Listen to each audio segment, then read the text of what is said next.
Hello, everyone. Before we get started, I just want to let you know that this program is being recorded and will be available on the Dyckman Farmhouse Museum's website and YouTube page after this presentation. Welcome back to the museum's virtual lecture series talking about Race Matters. Join the conversation. My name is Caroline McCarthy, and I am the Director of Community Engagement here at the Dyckman Farmhouse Museum. We are excited to continue this lecture series that began in August of 2020. The series was so successful that we've continued it as a biannual series ever since. So thank you to those who have returned and welcome to our newcomers. Talking About Race Matters is a series that explores the topic of race throughout history, centering a different theme each season. Our goal throughout has been to encourage people to come together and engage in conversation on a topic that can sometimes be uncomfortable. This season of Talking About Race Matters is a 3-week series centered around the themes of health and wellness. Our presenters will explore these topics beginning with the period of enslavement in the United States and connecting them to present day.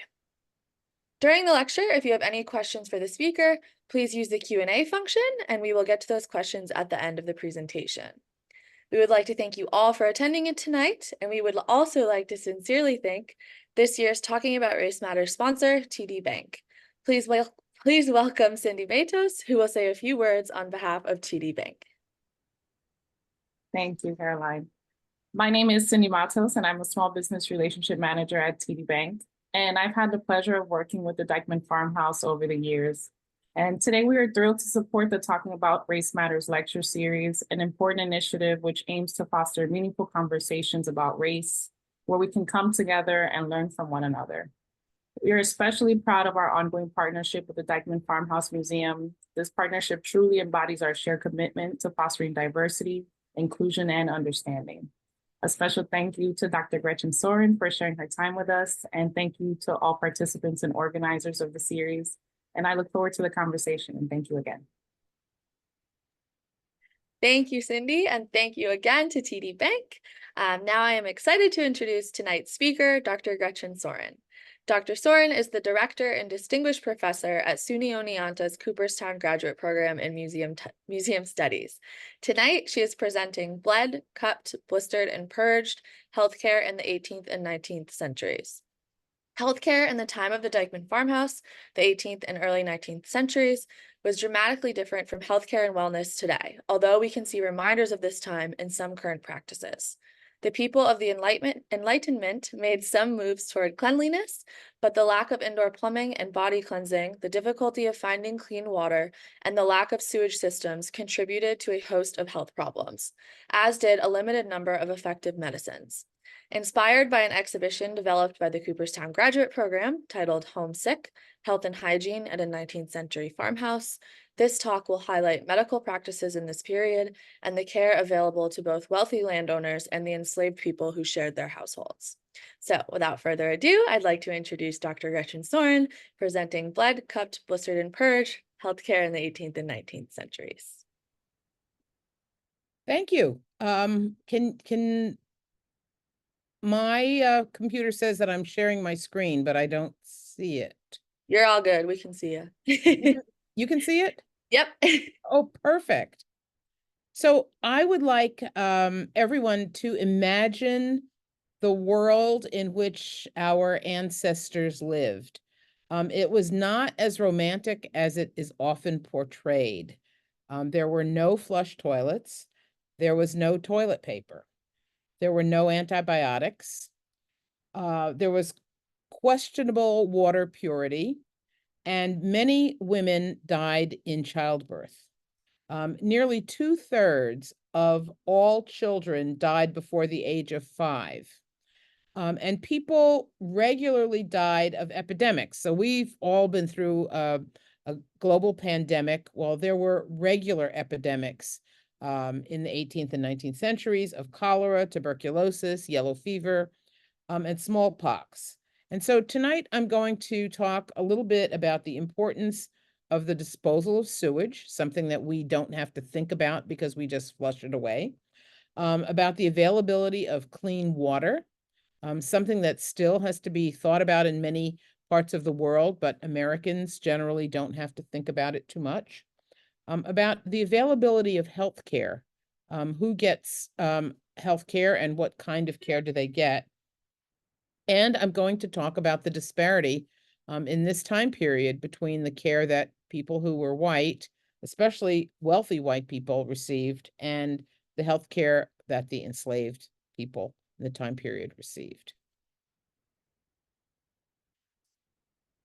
So in the 18th century, many medical practitioners still believed in and they practiced the ancient belief that the human body was composed of four humors. In health, the humors were balanced, and in illness, they were unbalanced. So the four humors were blood, phlegm, black bile, and yellow bile.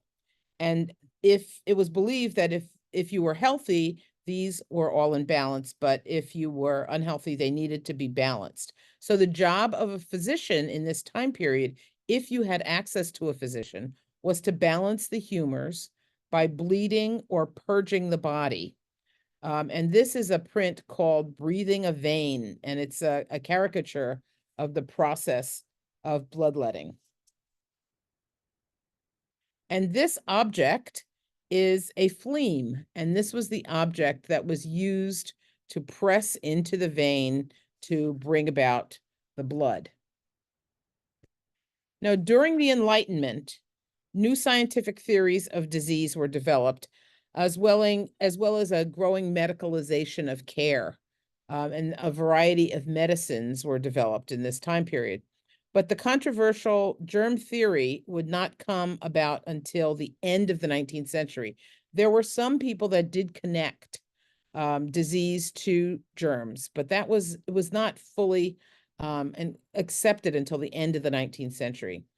Still, a great deal of research was done during this period, and it reflected the Enlightenment idea of applying reason and science to healthcare.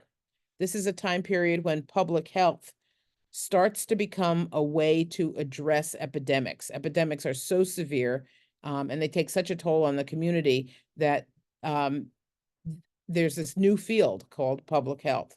And as more and more people are moving into cities and cities are growing, you have increasing problems with sanitation. This is a British print of Sir James Young Simpson and two of his friends, and they are insensible after having tested chloroform on themselves. So the way that you would test a theory like, does chloroform work? Does it put you to sleep? Was to test it on yourself or to test it on people in your community. Simpson was the first physician to demonstrate the anesthetic properties of chloroform on humans, and he did it in 1847 by testing it on himself and his friends. This is an example of smallpox, or actually this is milkpox, and this is a lesion that a woman received as a result of milking cows. And milkpox are important because we find out that by experimentation, if you became immune to the milkpox, you also became immune to the smallpox. And it's really the beginning of a process that we still do today, which is called vaccination. But I want to jump back really quickly to the Columbian Exchange and talk a little bit more about smallpox. The Columbian Exchange was the name that historians have given to the exchange of plants and animals and culture when Columbus came to the New World. But also, as you're all aware, diseases were exchanged, and European diseases were brought to Native people. Smallpox was a European disease, and it was ravaging Europe.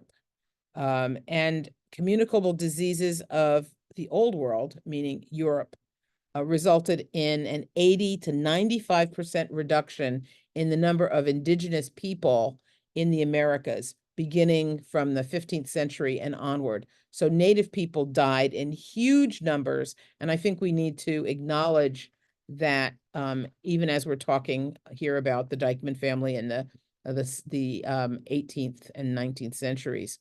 Before that, smallpox took a terrible toll on Native Americans. This is an ad for Negroes. Now we're going to fast forward to the 18th century from the 15th. But keep in mind that European diseases were killing Native people from the 15th century all the way up. They continued to die from these diseases.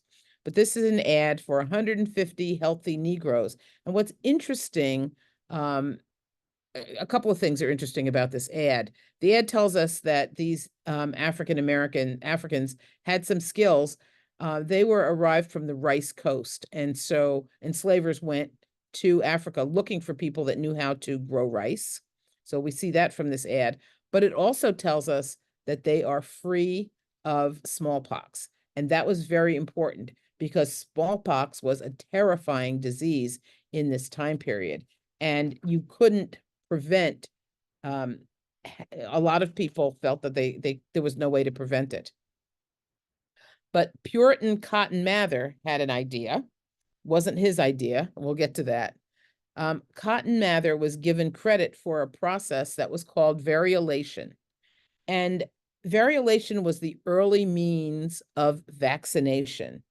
He had researched this, and he found that this method of inoculation, which was to take a needle, a small needle, and to jab it into the arm of a person using a small amount of the disease, smallpox, and that it was a means of preventing contagion. It was a means of preventing someone from getting a full-blown dangerous case of smallpox. Interestingly, he learned, Cotton Mather learned this from an African-American slave that he owned, who had learned it in Africa. And his name was Onesimus. And Onesimus, who is, he's a pretty, Mather writes about him, he's a pretty intelligent fellow. And he told him he had had smallpox and they hadn't. And he had said he had undergone an operation which had given him something of the smallpox and would forever preserve him from it. And whoever had the courage to use it was forever free of the fear of contagion. So this process of variolation, of infecting someone with cowpox in an open wound in their arm could protect them as a vaccine. Now, they were using in this time period live vaccine, but it was always done in a controlled manner so that the symptoms would be much milder. The person would get sick, but the symptoms would be much milder, and they wouldn't get full-blown smallpox. Then in 1796, an English doctor named Edward Jenner noticed that the milkmaids, again, who had contracted smallpox, did not also get smallpox, or the cowpox didn't get the smallpox. And he was aware of this process of variolation, and he theorized that exposure to cowpox could create immunity. And again, how's he test it? Well, he tests it on 8-year-old son of his gardener. You know, he gets the boy and he starts to inoculate him with the cowpox in a sore on his arm. And a few days later, the kid gets quite sick for a couple of days, but he recovers. 2 months later, he inoculates him with smallpox because now he wants to see if he will get a full-blown case of smallpox or if he will get a mild case of smallpox. So he is using this child as an experiment.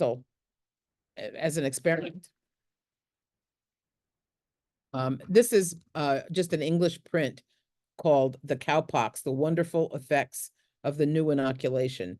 Very popular. Some people supported it, other people did not. They were afraid of the inoculation process, the vaccination process. Does that sound familiar? This is the first painting of George Washington that was done from life in 1772. Washington sat many times for his portrait. And so we have a visual record of what the first president of the United States looked like, and how he changed over the years. Washington was sick with the smallpox, very, very sick with the smallpox. He writes that he was strongly attacked by the smallpox. and his face was covered with pock marks. But after he recovered, he was immune from smallpox for the rest of his life. He also, by the way, suffered severe bouts of dysentery. During the French and Indian War, it was so severe that he could not ride a horse. He couldn't sit on the horse. He had to be in a wagon. He wrote to his mother, "I was not half recovered from a violent illness that had confined me to my bed and a wagon for about 10 days. I am still in a weak and feeble condition, which induced me to halt here 2 or 3 days in hopes of recovering a little strength." During his lifetime, Washington had diphtheria, he had bloody diarrhea, pneumonia, influenza. He had a carbuncle on his face that may have been skin cancer, or it may have been a precancerous lesion. We don't know for sure. He may also have had malaria when he was about 17, and he had multiple bouts of quinsy, which was tonsillitis or strep throat. The smallpox created these blistery boils on his skin and left him with scarring all over his face for the rest of his life. And of course, we don't see that when we look at paintings of George Washington. But I think this is a very important document. I know it's a little hard to read, but Washington described smallpox as a potentially greater threat during the Revolution than anything else. He says that this is a greater threat than the sword of the enemy. And he proclaimed that finding the smallpox to be spreading much and fearing that no precaution can prevent it from running through the whole of our army, I am determined that the troops shall be inoculated. This expedient may be attended with some inconvenience and some disadvantages, but yet I trust in its circumstances, in its consequences, and I have the most happy effects. So I think the important thing here is, and I think this wasn't known very much when people were saying, well, we've never had a mandate for vaccination. George Washington mandated that the troops in the Revolutionary War were to be vaccinated. Many historians believe that this simple life-saving procedure and the people who fought for it are in many ways responsible for the victory in the Revolutionary War, because smallpox was really ravaging so many people at this time. So this is the famous painting that you're all familiar with. It's on the dollar bill, and that Gilbert Stuart painted of George Washington. It's interesting that author John Neal, who wrote about this painting in 1823, says, "If Washington should appear on earth, just as he sat to Stuart, I am sure that he would be treated as an impostor when compared with Stuart's likeness of him, unless he produced his credentials." So basically, he's saying George Washington didn't look like this. This was very different from the way that the president looked. And in this close-up of the Stuart painting, you can see there's a suggestion of something on his left cheek, as well as the pursed mouth that are holding his teeth in. He's holding them. He had to hold them in because his dentures were so large and difficult to manipulate. This is a painting of George Washington from 1793 that was commissioned by the Alexandria Washington Masonic Lodge. And it's George Washington was a master Mason. And this is the painting that he said that he liked the best of him, and he believed it looked the most like him. So this is really more what he looked like than the Gilbert Stuart picture. And you can also see there's something on the left cheek. We don't know if that's the skin cancer or if that's pockmarks, but even so, we don't see the pockmarks that are written about. You don't see those smallpox marks on his face. But at the Smithsonian, we can look at his false teeth. And dental care was something that wealthy white people could afford. although there were no anesthetics to use. And if you had very few teeth, as George Washington did, you might have false teeth. Everyone thinks that George Washington had wooden teeth. He did not. His teeth were made of hippopotamus tusk and of slaves' teeth. So enslaved people might be used as a source. So enslaved people were used as a source of teeth for their masters if they were needed. And these teeth, obviously, they have a frame, and they're mounted in a frame that were very hard for to hold them in his mouth. So when you look at the way he's holding his mouth, you understand how he had to hold these teeth in his mouth. So this is one of the death scenes of George Washington. And you can see there's some kind of a medicine that they were giving him on the table on the left side of the painting. And you can also see I think you can see, there are enslaved people in the room all the way on the right side of the painting. And just a quick picture of another painting of Washington that shows, again, something on the side of his face. Now, Washington dies of a throat infection. It's likely that the treatment that they give him hastened his death. It really shows us the harshness of medicine, even for the very wealthy and the white at the time. When he first got sick, he was bled of a half pint of blood. That's 2 cups, half pint. They later bled him 3 more times.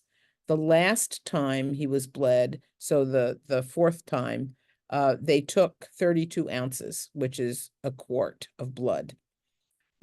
We know from firsthand written accounts of who were in the room how much blood was taken.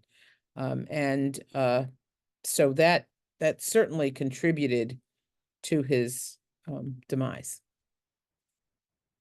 I quickly wanted to mention something about wigs that were worn by wealthy white men and by wealthy white women. Wigs were popular until after the Revolutionary War. They were often styled with animal fat, often bear grease. We think of the pomades we were talking this evening about. They didn't have any mousse. They were using, although they might have used mousse, that makes sense. They used bear grease or other animal fats to style the wigs, and they often attracted lice. So many times the wigs were full of lice. The powder that was put on the wigs was used to mask the odor, the accumulated odor of the wigs. You can imagine what a wig styled with bear grease might smell like. The owners would also use the powder itself. That you could use flour, you could use chalk, clay, kaolin clay, and then they used something that had a fragrance like cinnamon or amber or lavender. And the powder was particularly beneficial because it made the wigs nice and white. So it rendered them looking brighter and cleaner and more pristine than they would look if they just had animal fat on them. And of course, Washington didn't wear a wig. He didn't like wigs and didn't wear one, but Thomas Jefferson certainly wore a wig. But health and hygiene was different. So we've talked a lot about people who had means and were wealthy, and even they didn't have terrific health care, didn't exist at the time. But there were other people, certainly in New Amsterdam. In 1655, there was the first large shipment of slaves arriving in the New World, and their health and hygiene was very different from that of white Americans. So while white Americans would die in their beds, African Americans who would be caring for them would be sleeping on pallets beside them on the floor. and would be there all night long to be at their beck and call to care for them.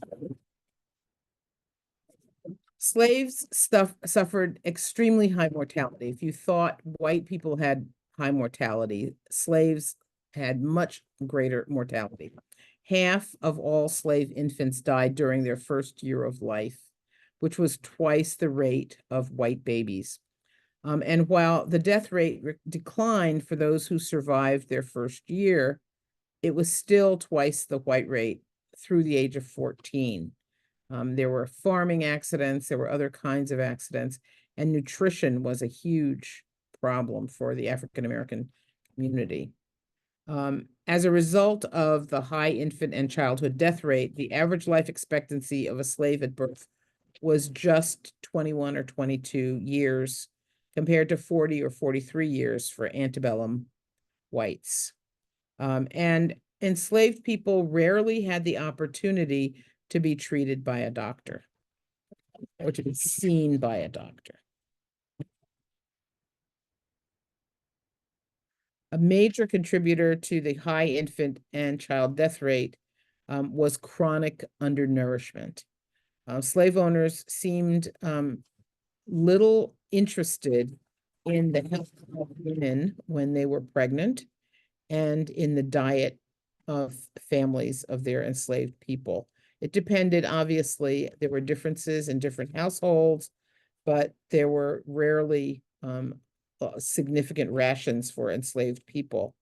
And yet they had to do intensive field work and work in the houses. And so when they had the opportunity to cook and to take food, to steal food, to find fruit on trees or nuts, enslaved people took food when they could to feed their families.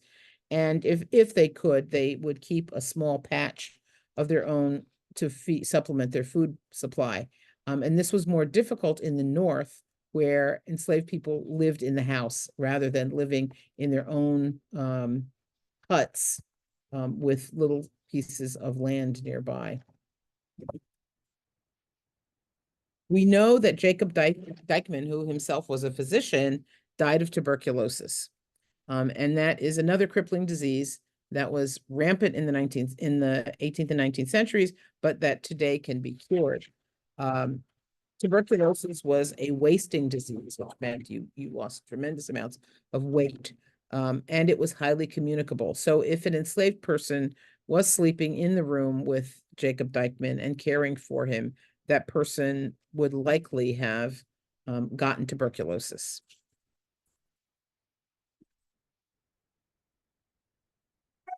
And the work that enslaved people were doing, the work in the fields, while I think the fresh air must have been healthier than working indoors, where the air would be constantly burning of wood and then later burning of coal.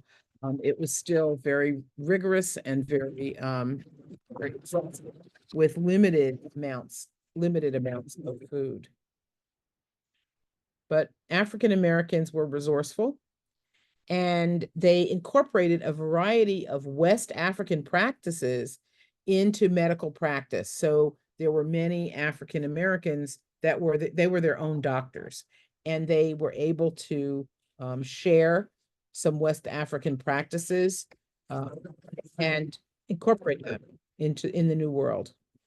There was also a belief in the role of magic and charms and witchcraft and fetishes in the treatment of illnesses. Now, this applied both to white people and to Black people, but this is a celebrated practitioner.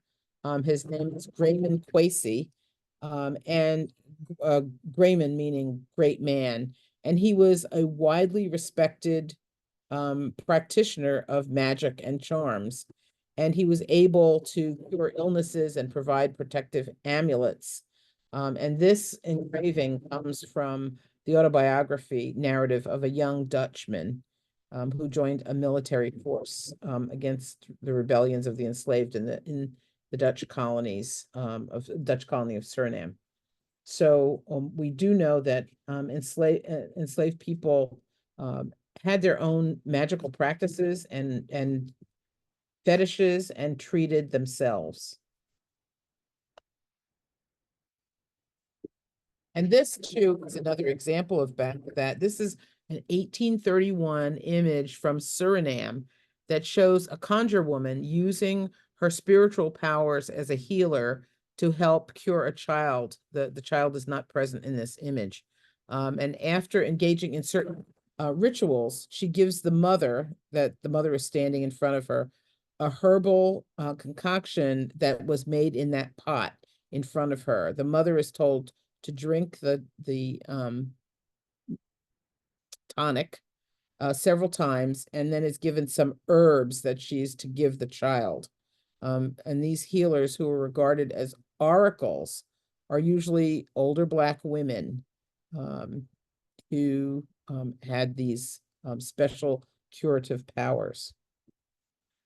This is a pot made of Kelowna ware, and Kelowna ware was this is the material that African Americans would use to make their food, but also to make herbal preparations and medicines. And this was a hand-built pot that would be fired in a fire, not in a kiln, but in a fire. It would be an unglazed pot. And this was the kind of ware that African Americans had for their own use to make their potions or whatever they needed to cook. And there are some materials that we still use, we still think of as medicinal, that were brought by Americans to the New World and grown here. This is horehound, which is used for coughs. This is elderberry, which could be used, was used to bring down fevers and to treat colds. These flowers are echinacea, and it was used, this was a plant that was used medicinally by African Americans for over 400 years. It is native to our region, and there are at least 14 tribal groups that used it. It was also adopted by African Americans as a medicine. So, you know, if you have no access to medicines, you use traditional medicines. And this was used for coughs, for colds. It was used for sore throats, for infections, for toothaches, inflammations, tonsillitis. I mean, it was used for everything, including snake bites, burns, and to reduce pain. And this is licorice root that was used traditionally for lung and liver problems, for circulatory problems, and it was used for kidney disease. So there are a variety of traditional things that were adopted by African Americans, and some of them have come down to us in the present. So I want you to think about what it must have been like to live in New York City as it was growing. As more and more people are coming to the city, we have more and more immigration. There's a great deal of waste. There are no sewers. How do you dispose of that? One of the things that happened was that people on the second floor of buildings would just dump the chamber pots out the windows. So if you think about the streets of New York City, if there was a horse that died in the street, the horse would stay there. Or if a pig died, it would stay there. There were animals running through the streets and defecating all over the place. People were dumping their chamber pots out of second-story windows. New York was a mess, but so was Paris, so was Boston. All of the cities, as they were growing, as more and more people were coming into the cities, they were becoming more unsanitary. And it didn't matter who you were. If you were wealthy, you could go to the rural areas. Where were the rural areas? Well, at this time period, Westchester was a rural area. If you even went to the Dyckman Farmhouse, you would be getting out of the city. So when there were epidemics, people would go to places like the area where the Dyckman Farmhouse was, to get away from the city. One of the big problems was cholera. And here we see an ad that would be posted, a broadside that was posted, be temperate in eating and drinking, avoid raw vegetables and unripe fruit. Clearly, they didn't know at the time where cholera came from. Abstain from cold water. Sleep in clothes warm, do not sleep or sit in a draft of air, avoid getting wet. Cholera struck New York in 1832, in 1849, and in 1866. There were epidemics. And if you were wealthy, you could flee the city. If you were not, you couldn't. You were stuck. There was no place that you could go. These are night soil men. The night soil men were the guys that came around and they collected night soil, meaning they collected the excrement that was put into chamber pots. And you can imagine this was one of the nastiest jobs in the city. They collected the excrement and then they would take it and dump it someplace. Often it would be dumped into a vacant lot right on the ground. So sometimes it might be dumped into the river, which would mean that it would infect the drinking water, the water supply.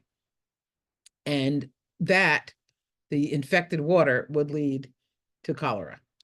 So the night soil men who had this terrible job were very important because they were taking it away. There really were no sewers that really protected people from the sewage. And so one of the things that had to happen was the availability of water that was and here you can see Collect Pond, which was on the edge of Manhattan, and it was a place where wealthy people drew their water. But it was not until the 19th century. This is I think a late 1790s print of Collect Pond. It was a place that fresh water could be obtained, but after a while there was a tanning factory put very close to Collect Pond, so even Collect Pond was not safe drinking water. But this is the picture of a plan for the Croton Aqueduct. The Croton Aqueduct was designed to bring fresh water to the city of New York from Westchester. And it was based on a dam on the Croton River and a 400-acre reservoir. Since that time, we have created modern reservoirs. I'm always interested in the kind of food television programs that talk about how important New York's water is and how the best pizza crust is because of New York's clean water, or the best bagels are because of New York's water. Because New York's water all comes from Westchester. Construction was begun in 1937 of what was called the Delaware System, and it was put into service in stages. A variety of communities in upstate New York were flooded, so they moved the churches, they moved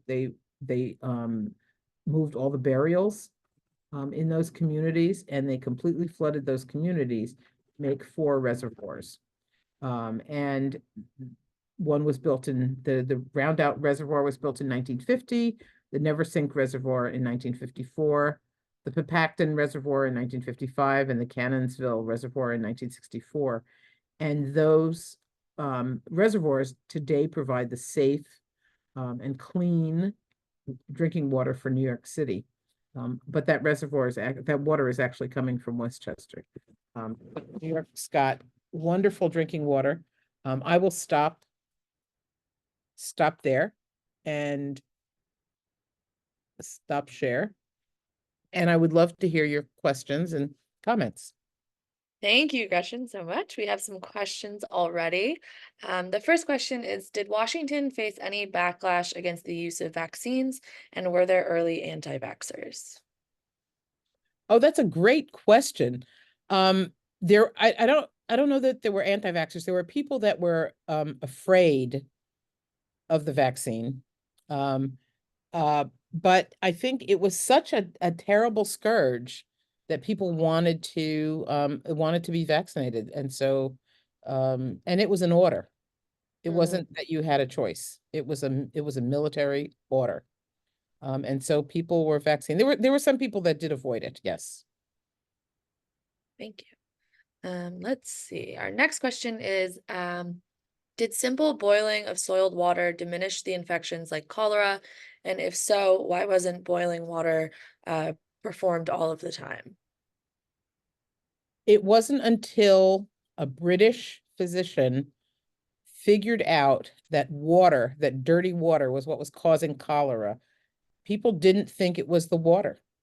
They didn't believe it was the water. So they wouldn't have thought to boil the water because they didn't know it was the water that was making them sick. Right. They believed that miasmas were making them sick, that something in the air was causing their illnesses. And so they burned all kinds of materials to try and, use this smoke to clear the air. But they didn't think it was, they didn't know about germs. They didn't believe in germs. They didn't wash their hands after they went to the bathroom. They didn't, when physicians examined their patients, they didn't wash their hands. They didn't wash their instruments. They might take instruments that were used in a surgery or to extract somebody's tooth and not wash them and use it to extract somebody else's tooth. So they just were unaware. Right. Didn't have the knowledge yet. Mhm. It Uh, doesn't come until the late 19th century. With microscopes, they can finally see microscopic organisms and believe it. right. Right. Thank you. There's a wonderful book. I always recommend it. Let me see. It's on my shelf and it's That called, big bookshelf of yours. yes, but it's about the cholera epidemic and I can't think of the name of it. It'll come to me. It's about the cholera epidemic in London and how many people openly opposed the idea that the pump was causing the Mm, problem. The water was, they just didn't believe it. yep. It couldn't be the water. We need the water. Even when New York City was legislating for clean water, there were many people that, poor people that said, no, it's the water's okay, even though they had poor quality water. Water is fine. It's not the water. Right. Huh. That's interesting. Thank you. Our next question is, you mentioned an enslaved man originally had the idea for vaccinations and that West Africans used medicine amongst themselves while they were enslaved. What other present day medical practices can be traced back to enslaved West Africans? What If, other ones yeah, I mean, I think the other question, than the use of herbal mhm, medicines? I would say that that midwifery was something that African Americans practiced, that African American women practiced, yep, and that was safer than the medicalization of childbirth because once physicians got involved in childbirth, they were using instruments and those instruments were never washed and they were causing terrible infections to women. So for at least for African Americans who had this tradition of midwifery, of having women work with women for mhm, childbearing, um, that was a practice that they continued. yep. That's interesting. Our last panel of this series, Dr. Andrea Mosterman will be presenting about midwifery. So if you're interested Oh, in learning more about that, sign up for that one. Let's see. So we have a question about the night soilmen no. and if if they were treated differently in society because of the job that they had. I think everybody smelled bad. I don't think people had the same view about body odor that we have, because people rarely wash their clothes, and there must have been terrible, terrible smells, body smells of people. Um, women used menstrual rags and then they washed them. So menstrual rags were kept under the bed in a bowl with water, and so you had that smell. You had this other materials that got onto your clothing. So but I do know that the night soil men they were pretty low down in society, because they really smelled pretty terrible. And the people that were even more terrible were the people that actually had to go down into the sewers Mm. and get splashed, to unclog. When New York City, Paris, London, when they started building sewers, they started with pipes that were not really big enough to accommodate the growing city. And Mm. so they were constantly getting clogged, and backed up, and there were people that went down into the sewers, and they were treated badly. Yes, they were kind of the Yeah. lowest of the Yeah, I low. would imagine that's not something generally people would want to be doing. So our next question, you talked about the wigs that some of the people would have worn in this time period, and some of the illnesses that those wigs may have caused. This person is asking what those wigs would have been made of.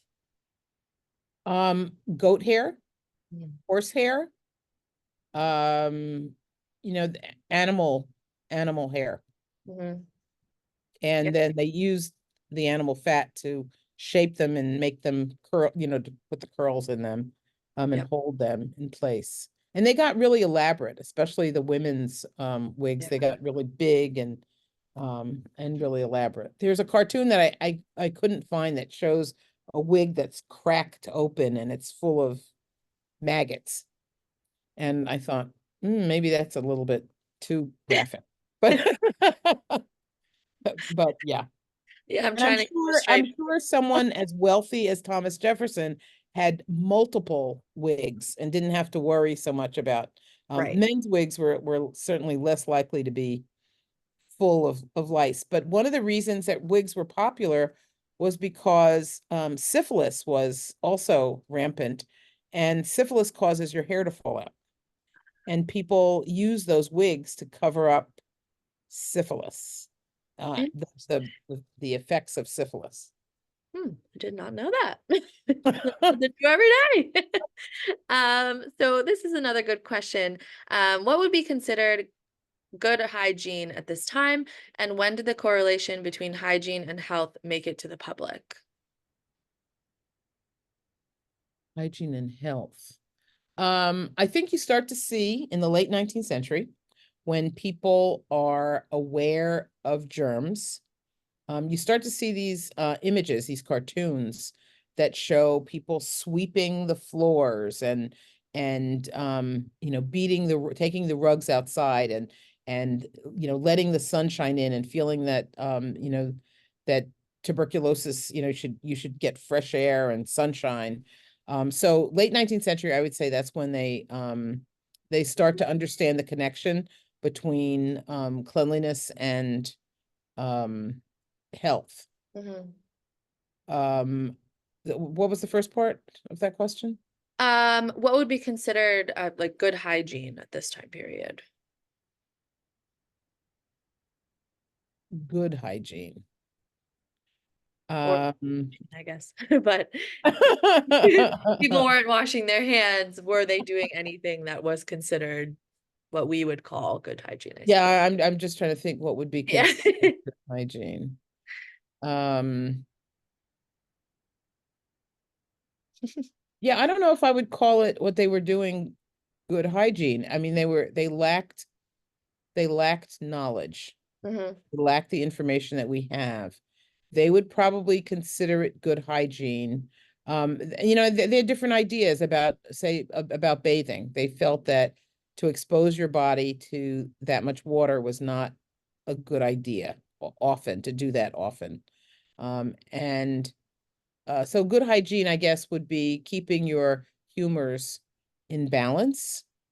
You know, using having a physician, being able to afford a physician would have been considered important, and being able to be, you know, cupped and bled if you were sick, to have access to, yeah, I think that would be it, to be Yeah. able to be, have, you know, have a physician, to be seen by a physician. Right. And Yeah. probably, I mean, if you went around and you were dirty all the time, you didn't want your clothes to look dirty. If you were, especially if you were an upper class person, you wouldn't want your clothes to look dirty. You wouldn't, a woman would wear shoes that put her up a few inches above the street. That was Mhm. good hygiene. Not dragging your dress in the street was Mm. considered good hygiene. Not letting your dress drag in the street. You had to have your dress all the way down to the floor, but you wouldn't want it dragging. Right. You wouldn't want it to get in the, you know, the muck that's in the street. So I think that would be considered for women good hygiene. Wearing women's shoes were often made out of fabric, wealthy women's shoes. And so you would wear these platform shoes that would keep your feet clean, or Yep. keep your shoes clean. Yeah. I still don't want my clothes touching the New York City sidewalk, so that's the one I can agree with there. Um, Great. So let's do one more question here. This person says that they know attempts to exterminate Native Americans with smallpox did not work, since smallpox is a respiratory virus. However, do you know of any examples of a successful attempt to transmit a disease during warfare or another situation like this, Oh, or intentional transmission, I guess? other than the continued attempts to exterminate Native people in this country.